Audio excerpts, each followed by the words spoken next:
குழந்தைகளின் சிறப்பான எதிர்காலத்துக்கு பெரிதும் தேவைப்படுவது கல்வியா செல்வமா? இதுதான் தலைப்பு. இது பெரிய பெரிய ஸ்பீக்கர்ஸ் வரப்போறாங்க. இன் ஃபியூச்சர் அவங்க வந்து பெரிய பட்டிமன்ற பேச்சாளர்களாக ஆகணும் அப்படிங்கிறதுக்காகவே இந்த முயற்சி.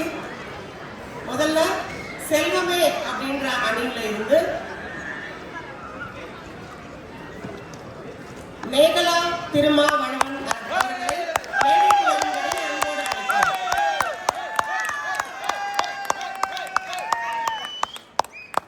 அதே அணியில இருந்து ரிஷி ரமேஷ் அவர்களை மேடைக்கு வரும்படி அன்போடு அழைக்கிறோம். இல்லப்பா செல்வம் எல்லாம் வேஸ்ட்பா, வெறும் பேப்பர்பா அப்படின்ற மாதிரி கல்விதான் அறிவுதான் அப்படின்னு பேசுறதுக்காக தர்ஷன் முதல் பேச்சாளர் வராங்க. ஒரு இளம் பாரதி பாஸ்கரை பார்க்க போறீங்க. நிஜமாவே நான் சும்மாலாம் சொல்லல. தன்யா அவர்களை மேடைக்கு அழைக்கிறேன். சரி, இவங்க எல்லாரும் மேனேஜ் பண்றதுக்கு தீர்ப்பு சொல்றதுக்கு ஒரு ஆள் வேணும் இல்லையா? அதுக்காக நாங்க வலை வீசி பிடிச்ச ஒரு நடனம் வரப்போறாரு. இப்போ திரு கவிஷ் விஷோக்குமார்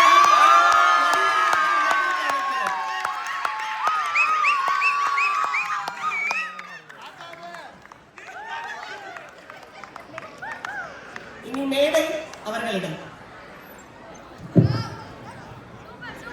மஸ்கெட் தமிழ் மக்கள் அனைவருக்கும் என் முதற்கண் வணக்கங்கள். ஒரு மனுஷனோட உயர்வும் மதிப்பும் அவர் என்ன படிச்சிருக்கிறாரு, என்ன வேலை செய்யறாரு, எவ்வளவு சம்பளம் வாங்குறாரு, கார் வச்சிருக்கிறாரா, வீடு வச்சிருக்கிறாரா என பல விஷயத்த இது வச்சுதாப்பா முடிவு செய்யறோம். உதாரணத்துக்காக நல்லா படிச்சு பெரிய ஆளான ஐயா அப்துல் கலாம், அறிஞர் அண்ணா, திரு மயில்சாமி அண்ணாதுரை போன்றவர்களை நம்ம மதிக்கிறோம். அதுபோல தொழில் செஞ்சு மட்டுமே பெரிய தொழிலதிபராக இருக்கிற டாடா, பிர்லா, அம்பானி, அதானி போன்ற பணக்காரங்களையும் நம்ம மதிக்கிறோம். ஏதாவது ஒரு விதத்துல இந்த ரெண்டு தரப்புமே நல்லா தம்பா வாழ்ந்துட்டு இருக்கிறாங்க. வசதியே இல்லாத வீட்டுல இருந்து வந்து படிச்சு மட்டுமே பெரிய ஆளான மனுஷங்களும் இருக்கிறாங்க. கல்வியே இல்லாம தொழில் செஞ்சு மட்டுமே பெரிய செல்வந்தராக வாழ்ற மனுஷங்களும் இருக்கிறாங்க. கற்க கசடர அப்படின்னு சொன்ன திருவள்ளுவர் தான் செய்க பொருளை அப்படின்னு செல்வம் சேர்க்கவும் வலியுறுத்திருக்காரு. இப்படி கல்வி செல்வம் இது ரெண்டுமே ஒருத்தர் நன்றாக வாழ தேவைப்பட்டு தான் இருக்கு. ஆனாலும் இது ரெண்டுல எது இன்னும் கொஞ்சம் அதிகமா தேவைப்படுது அப்படின்னு பேசி முடிவு செய்யலாம் இந்த பட்டிமன்றம். குழந்தைகளின் சிறப்பான எதிர்காலத்திற்கு பெரிதும் தேவைப்படுது கல்வியா செல்வமா அல்லது கல்வி செல்வமா பொருட்செல்வமா அப்படின்னு நம்ம விவாதிக்க போறோம். முதல்ல செல்வம் தான்ப்பா எல்லாமே, செல்வம் என்னன்னா ஒன்றும் இல்லை அப்படின்னு பேச ரெண்டு வருங்கால தொழிலதிபர் வந்திருக்கிறாங்க. செல்வம்லாம் ஒண்ணுமே இல்லப்பா, இப்ப நான் சொல்றேன் பாரு, கல்விதான் எல்லாமே அப்படின்னு பேச ரெண்டு அறிவாளிங்க வந்திருக்கிறாங்க. முதல்ல செல்வம் தான்ப்பா எல்லாமே, செல்வம் என்னன்னா ஒன்றும் இல்லை அப்படின்னு பேச மேகலா திருமாவளவனை அழைக்கிறேன்.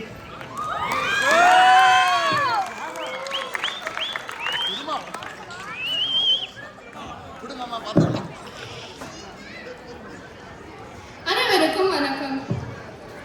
கல்விதான் செல்வம் கருத்தை ஆதரிக்க நான் ஒரு கேள்வி கேட்கிறேன். கல்விதான் ரெண்டு பேர் வந்திருக்கீங்களே, கல்விக்கு பள்ளிக்கூடம் போக என்ன தேவை? காசு, பணம், துட்டு, மணி இதெல்லாம் தேவைதானே? கல்வி இல்லாம தன்னோட தனித்திறமையில் வாழ்க்கையில் பெரும் செல்வம் ஈட்டியர்களோட பெயரை நான் இப்ப சொல்ல போறேன். நல்லா கேட்டுக்கோங்க. முதலாவது ஸ்டீவ் ஜாப்ஸ். இவர் ஒரு காலேஜ் ட்ராப் அவுட். ஆனா ஆப்பிள் என்ற ஒரு கம்பெனியை உருவாக்கி அதன் மூலமா நிறைய சம்பாதிச்சிருக்காரு. ஆமா ஆமா, பல பசங்க கிட்னி வித்து இந்த ஆப்பிள் ஐபோன் வாங்கி அந்த ஸ்டீவ் ஜாப்ஸை பணக்காரன் ஆக்கிட்டாங்க.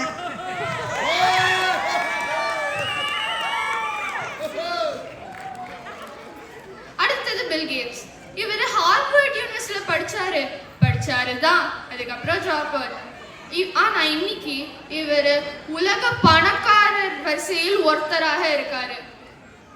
அடுத்து சொல்ல போறவங்க வந்து நிச்சயமா எல்லாருக்கும் நல்லா தெரிஞ்சிருக்கும். அவர் யாருன்னா ஃபேஸ்புக்கோட ஓனர் மார்க் ஜக்கர்பர்க். இவர் இந்த ஆப் மூலியமா நிறைய சம்பாதிச்சிருக்காரு. அது மட்டும் இல்லாம உங்களை மாதிரி படிச்சவங்களுக்கும் வேலை வாய்ப்புகள் தராரு. இந்த உலகத்துல மிகப்பெரிய பொய் எதுன்னு தெரியுமா? நல்லா படிச்சவங்க தான் நிறைய சம்பாதிப்பாங்கன்னு. அது மாதிரி ஒண்ணுமே இல்லை. உதாரணத்துக்கு நான் சொல்றேன். எங்க அப்பா வந்து காலேஜ்ல கோல்டு மெடலிஸ்ட். எங்க மஸ்கட்ல வந்து ஊரை விட்டு வெளிநாட்டுக்கு வந்து சம்பாதிச்சிருக்காரு.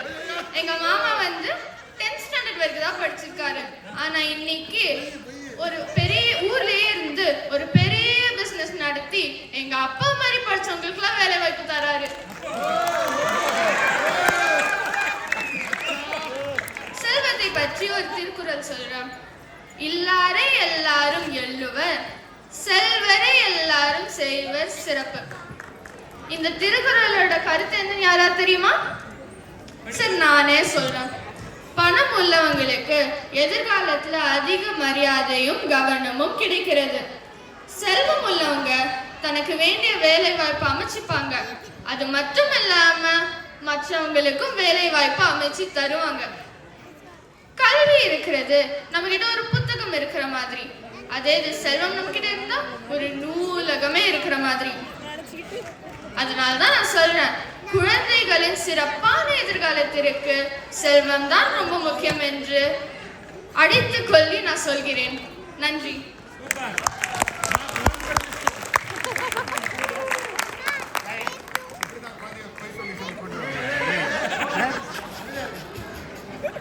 சிறப்பாக பேசுறாங்க மேகலா. மேகலா சொல்றது வச்சு பார்த்தா நம்மளும் படிக்கவே தேவைன்னு நினைக்கலையே. நம்மளும் ஒரு தொழிலதிபரா இருக்கலாம். குழந்தைகளா சந்தோஷமாகாதீங்க, எதிர்த்தரப்பும் இருக்கு. அடுத்து கல்வியை பத்தி பேச தர்ஷன் சண்முகத்தை அழைக்கிறேன்.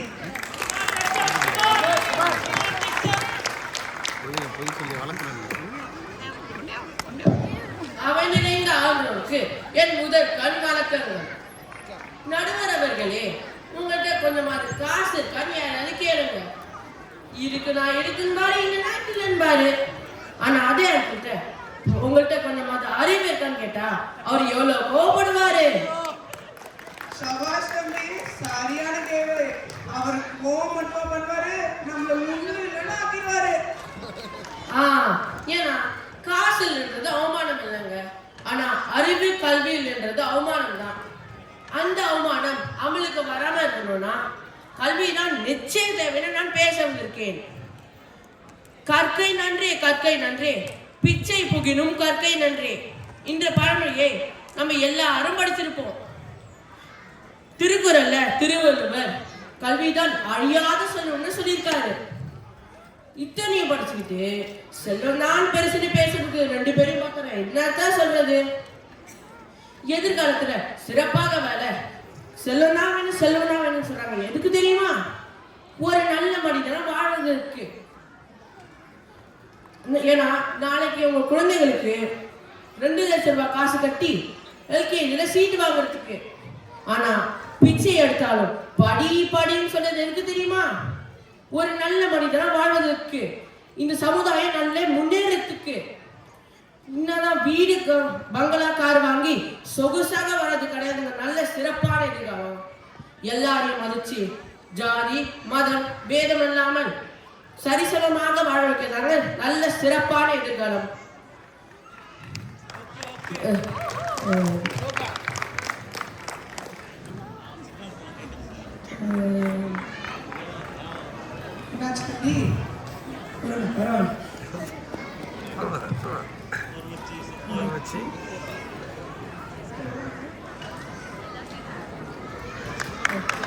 இதைதான் பாரதியார் உலகத்து அமரத்துவம் அளிக்கும் நிலையை இந்தியா உலகத்து அளிக்கும், ஆமாம் இந்தியா உலகத்து அளிக்கும் என்று பாடினார். அந்த நிலை இந்தியாவுக்கு குழந்தைகளால் மட்டும்தான் கிடைக்கும் என்பதால்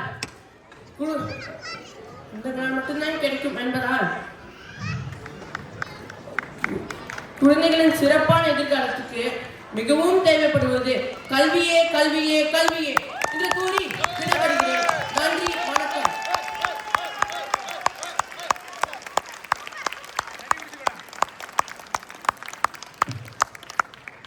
சபாஷ் தம்பி, சூப்பரா பேசுன. தம்பி ஒரு பாயிண்ட் சொன்னாரு, பிச்சை எடுத்தாலும் படிச்சிருக்கீங்க. சூப்பரா பேசினாரு தம்பி. அடுத்து செல்வத்தை பத்தி பேச ரிஷி ரமேஷை அழைக்கிறேன்.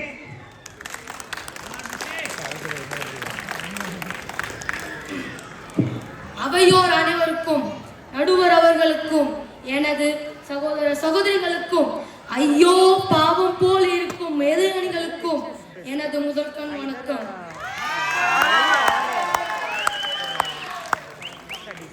காசே தான் கடவுள் அப்பா, அந்த கடவுளுக்கும் தெரியும் அப்பா. இப்ப எதிரொலியில கல்விதான் முக்கியம் பேச வந்திருக்க அந்த 2 அறிவாளிங்க திருக்குறளை படிச்சதே இல்லையா? பொருள் இல்லாருக்கு உலகம் இல்லை அப்படின்னு சொல்லியிருக்காங்க.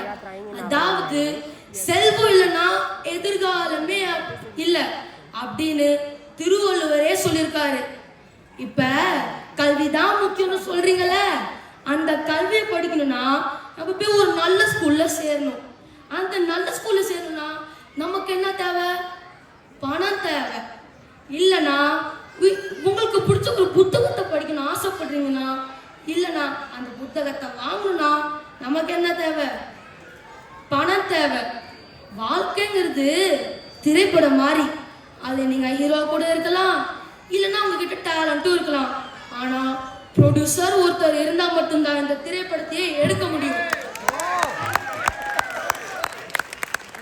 அதாவது நான் என்ன சொல்ல வரேன்னா, உலகத்துல பொருள் தான் ரொம்ப முக்கியம்னு நான் இப்ப சொல்றேன். கல்வி ஒரு ஆயுதம். ஆயுதத்தை வாங்குற கருவி செல்வம். நான் இப்ப என்ன சொல்ல வரேன்னா, உலகத்துல ரொம்ப முக்கியம்னா அது செல்வம் மட்டும்தான். இன்னைக்கான தலைப்பு என்னதுன்னா, குழந்தைகளின் சிறப்பான எதிர்காலத்திற்கு பெரிதும் தேவைப்படுகிற எது அப்படின்னு கேட்டிருக்காங்க. எதிர்காலம்னா நம்ம கல்வியை தான் சொல்லுவோம். ஆனா சிறப்பான எதிர்காலம்னா பொருளால மட்டும்தான் முடியும், செல்வத்தால மட்டும்தான் முடியும்.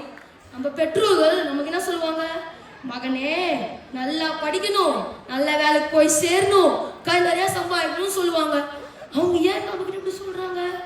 ஏன்னா நம்ம கை நிறைய சம்பாதிச்சா மட்டும்தான் நம்ம எதிர்காலத்தை நம்ப வைப்போன்னு நம்மளுக்கு பெத்தவங்க தெரியுதே. அதனால நான் இப்ப என்ன சொல்ல வரேன்னா, உலகத்துல செல்வம் தான் முக்கியம், செல்வம் தான் முக்கியம், செல்வமே முக்கியம் என்ற நன்றிக்கு நான் விடை பெறுகிறேன்.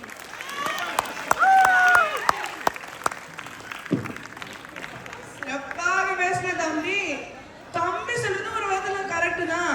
இப்பெல்லாம் பல பேர் பெரிய பெரிய லைன் நின்று எல்கேஜி யூகேஜி அட்மிஷன் 2 லட்சம் ரூபாய் கட்டிட்டு இருக்கிறாங்க. சிறப்பாக பேசின தம்பி. அடுத்து கடைசியா கல்வியை பத்தி பேசி கன்யா நவநீதகுமரன் அழைக்கிறேன்.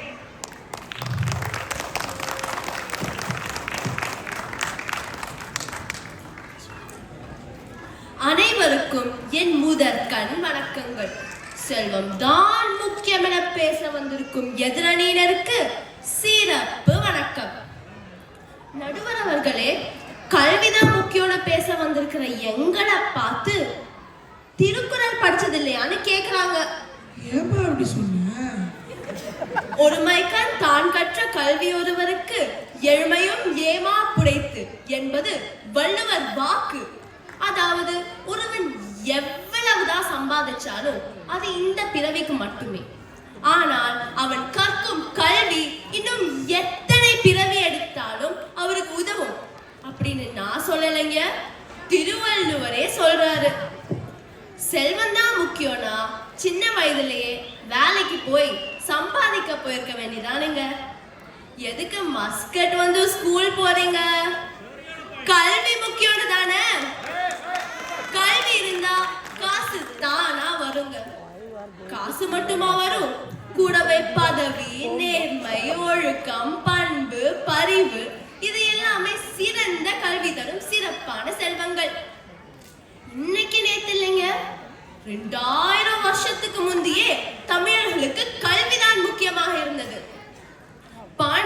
நாட்டை ஆண்ட மன்னன் ஆரியப்படை கடந்த நெடுஞ்செழியன் உற்றுழி உதவியும் ஒரு பொருள் கொடுத்தும் பிற்றை நிலைமுனியாது கற்றல் நன்றே என்று கல்வியின் முக்கியத்தை தன் நாட்டு மக்களுக்கு எடுத்து சொல்றாரு.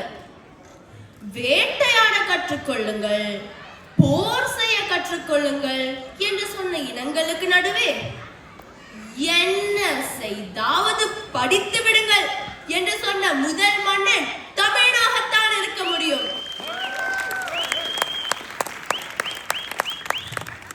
வானில் நீந்தும் நிலவில் நாளை பள்ளிக்கூடம் நடக்கும், காற்றில் ஏறி பயணம் செல்ல பாதை அங்கே இருக்கும், எங்கும் வாழும் மழலை செல்வம் ஒன்றாய் சேர்ந்து படிக்கும், இல்லை ஜாதி மதமும் இல்லை என்றே பாடி சிரிக்கும் என்றார் புலமை பித்தர்.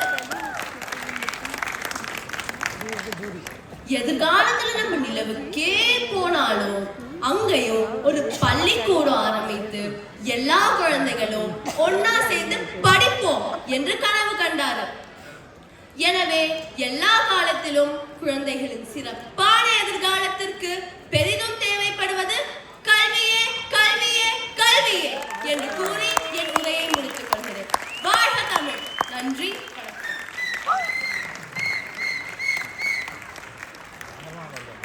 சிறப்பாக பேசுனாங்க தன்யா.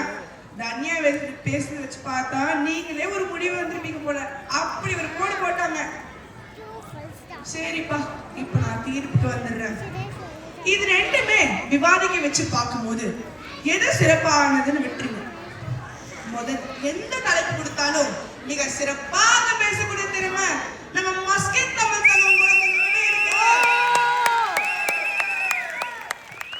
முதல்ல செல்வம் தாப்பா எல்லாமே, நம்ம வாழ்க்கையில் செல்வம் இல்லைன்னா ஒண்ணும் இல்லை அப்படின்னு பேசும்போது நம்ம மனசுல ஆமா ஆமா நம்ம வாழ்க்கைக்கு செல்வம் தான் வேண்டும் அப்படின்னு தோணுச்சு. அடுத்து கல்விதாப்பா எல்லாமே, கல்வி இல்லைன்னா ஒண்ணும் இல்லை அப்படின்னு சொல்லும் போது நம்ம மனசு மாறி ஆமா ஆமா நம்ம வாழ்க்கைக்கு கல்விதான் வேண்டும் அப்படின்னு தோணுச்சு. அந்த அளவுக்கு 4 பேச்சாளர்களும் மிக அருமையாக பேசினாங்க. என் தரப்புல இருந்து இந்த 4 பேச்சாளர்களும் மிக பெரிய பாராட்டுகள். கைதட்டுக்குப்பா.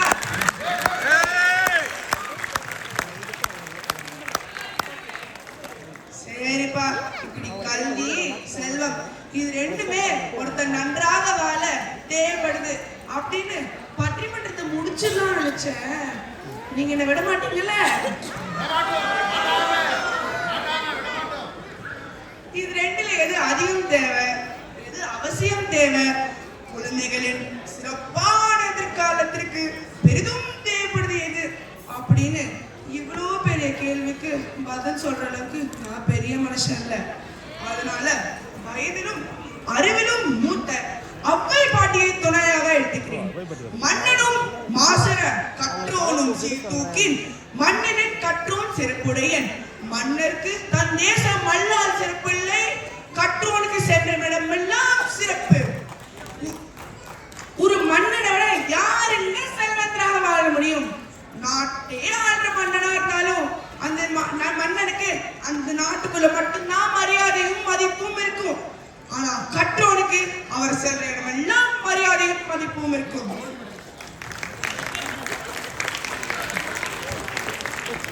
இன்னும் சொல்லணும்னா நான் எல்கேஜி யூகேஜி படிக்கும் போது ஏபிசிடி ஆத்திச்சூடி திருக்குறள் இதெல்லாம் படிச்சேன். இது நான் எப்பயோ மறக்க மாட்டேன்.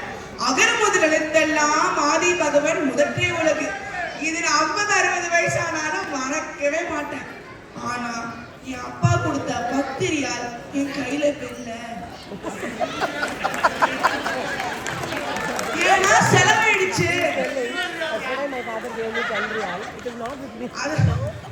அதனாலதான் செல்வம் நிலையாமே அப்படின்னு ஒரு அதிகாரம் முழுக்க நம்ம 4 அடியார்ல படிக்கிறோம். கல்வியே கத்துக்கிட்டா செல்வத்தை நாமளே சம்பாதிச்சுக்கலாம். எனவே குழந்தைகளின் சிறப்பான எதிர்காலத்திற்கு பெரிதும் தேவைப்படுது கல்வியே கல்வியே கல்வியே நன்றி சொல்லி மஸ்கெட் தமிழ் சங்கம் கொடுத்து வாய்ப்பிற்கு நன்றி கூறி பத்திரிமன்றத்தை நிறைவு செய்கிறேன். நன்றி.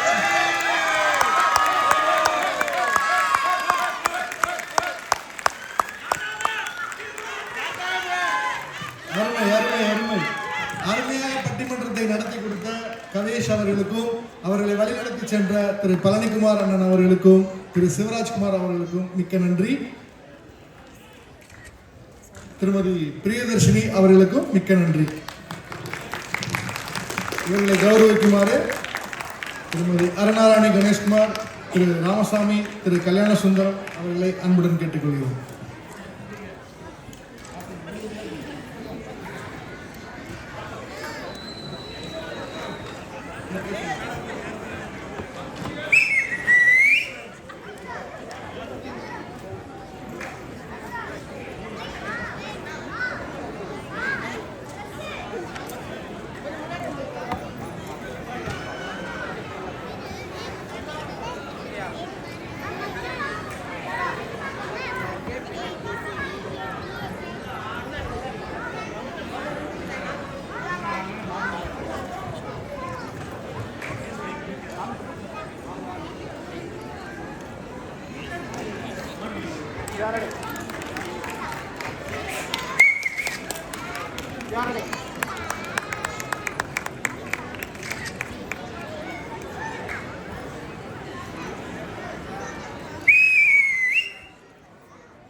அடுத்தபடியாக